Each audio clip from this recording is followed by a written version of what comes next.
Big boss ഞാൻ open ചെയ്യുകയാണ്. ഏതാണ് നിന്നെ പോലെ ഒരുത്തൻ എന്നെ അറിയില്ല, കാണുന്നില്ല, അടുത്ത് വന്നാലേ കാണാൻ പറ്റും. എന്നാ അവിടെ തന്നെ നിന്നോ, കാണണ്ട. വെള്ളച്ചിലെടുക്കല്ലേടേ, വെള്ളച്ചിലെടുക്കല്ലേ. അല്ല ഞാൻ വരും. വരാൻ പാടില്ലാന്ന്. ഇനി ഇതെന്റെ മാത്രം സ്വന്താണ്. സോ ഇനി ഒരാളെ കടത്തരുത് എന്നാണ് ബിഗ് ബോസ് പറഞ്ഞിരിക്കുന്നത്. പിന്നെ ഇയാളാണല്ലോ കോടതി അല്ലേ സാറേ? അങ്ങനെ എന്നോട് പറഞ്ഞില്ലല്ലോ, ഞാൻ അങ്ങോട്ട് വരുവാ. അല്ല, ആരാന്ന് മനസ്സിലായില്ലല്ലോ. ഞാൻ നിന്റെ തന്ത, ഇവരൊക്കെ നിന്റെ മറ്റു തന്തമാർ. എന്റെ പേര് അനുമോൾ. അനുമോൾ എന്നെ അറിയില്ല. ഇത്രക്ക് പോപ്പുലറായ എന്നെ കണ്ടിട്ട് മനസ്സിലായില്ലടാ ജാടത്തേണ്ടി.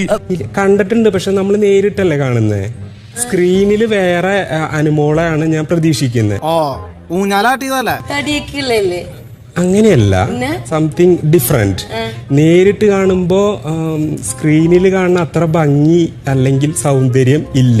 വിജയൻ ചേട്ടാ, കുന്തിരിക്ക എനിക്ക് ഇഷ്ടമാണ് എന്ന് വെച്ചാൽ അതിന്റെ മൂട്ടിലിട്ട് പോയ്ക്കരുത്. എനിക്കിപ്പ ഇല്ല. Just a normal girl. ഇട്ടിരിക്കുന്നോണ്ടാ. മേ ബി ആയിരിക്കാം, ഞാൻ സത്യസന്ധമായിട്ട് പറഞ്ഞതാണ്. ഈ വേഷം കെട്ടി കണ്ടിട്ട് ഇയാൾ ഇച്ചിരി ഓവറാണോ എന്നൊരു സംശയം. വന്നു കഴിഞ്ഞ സ്ഥിതിക്ക് കുറച്ചു ദിവസം നിർത്താം. എന്തെങ്കിലും പ്രശ്നം ഉണ്ടാകുമ്പോ പറഞ്ഞു വിടാം. ഞാൻ പോകുന്നു. ബൈ.